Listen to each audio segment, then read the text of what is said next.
বিয়েবাড়ির বাবুর্চির রেসিপিতে সবজি আর পোলাও রেসিপির পর অনেকেই আমার কাছে বিয়েবাড়ির এই চিকেন ফ্রাইয়ের রেসিপিটা চেয়েছেন।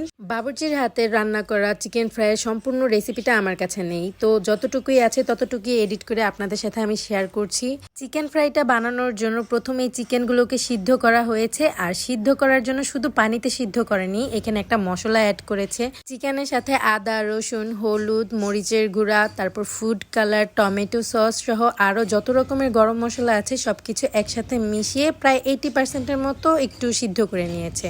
এই যে এটা হচ্ছে সেই চিকেন ফ্রাইয়ের মশলাটা, আর এই মশলাটা দিয়েই ম্যারিনেশন করা হয়েছিল চিকেনটা, আর এই মশলা দিয়েই 80% মতো সিদ্ধ করা হয়েছে। এরপর চিকেনগুলোকে ফ্রাই করার পালা। তো ফ্রাই করার জন্য এখানে প্রথমেই বিস্কুটের গুঁড়া নিয়ে হাত দিয়ে আলাদা আলাদা করে নিচ্ছি যাতে দলা পেকে না থাকে। এরপর এই বিস্কুটের গুঁড়াগুলোর সাথে 1 প্যাকেট টেম্পুরা পাউডার দিয়ে দেওয়া হবে, আর টেম্পুরা পাউডারটা দেওয়ার সাথে সাথে বিস্কুটের গুঁড়ার সাথে মিশিয়ে নিতে হবে, তা না হলে দলা পাকিয়ে যাওয়ার সম্ভাবনা থাকে। আর এই টেম্পুরা পাউডারটা আপনারা যে কোনো বড় মুদি দোকানে পেয়ে যাবেন।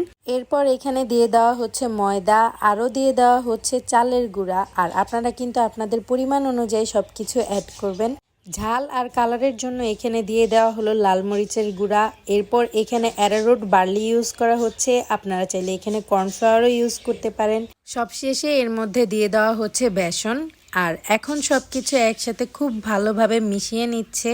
এখন একটা বোলের মধ্যে প্রায় 2 ডজনের মতো ডিম নিয়ে নেওয়া হয়েছে। এখন এই ডিমগুলোকে সব হাত দিয়ে ভেঙে নিচ্ছে, আর এই ডিমগুলোকে দিয়ে দেওয়া হবে চিকেনের উপর।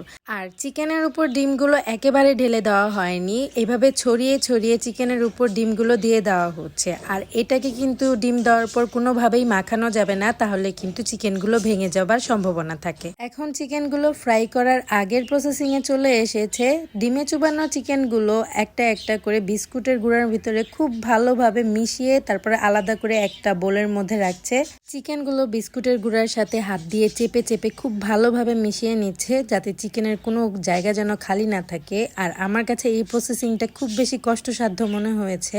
এখন আর কি একেবারে ফাইনাল প্রসেসিং, চিকেনগুলোকে ফ্রাই করার পালা। পাতিলের মধ্যে অনেক বেশি পরিমাণে তেল দেওয়া হয়েছে, আর তেলগুলো গরম হয়ে যাওয়ার পর এর মধ্যে চিকেনগুলো ছেড়ে দিয়েছে ফ্রাই করার জন্য।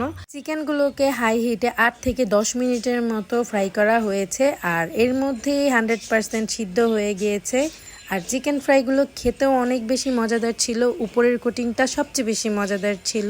আমার কাছে চিকেন ফ্রাইয়ের ঠিক যতটুকু ক্লিপ ছিল সবগুলো দিয়ে আপনাদেরকে বোঝানোর ট্রাই করেছি কিভাবে চিকেন ফ্রাইটা বানিয়েছে। আশা করি ভিডিওটি আপনাদের ভালো লাগবে। আল্লাহ হাফেজ।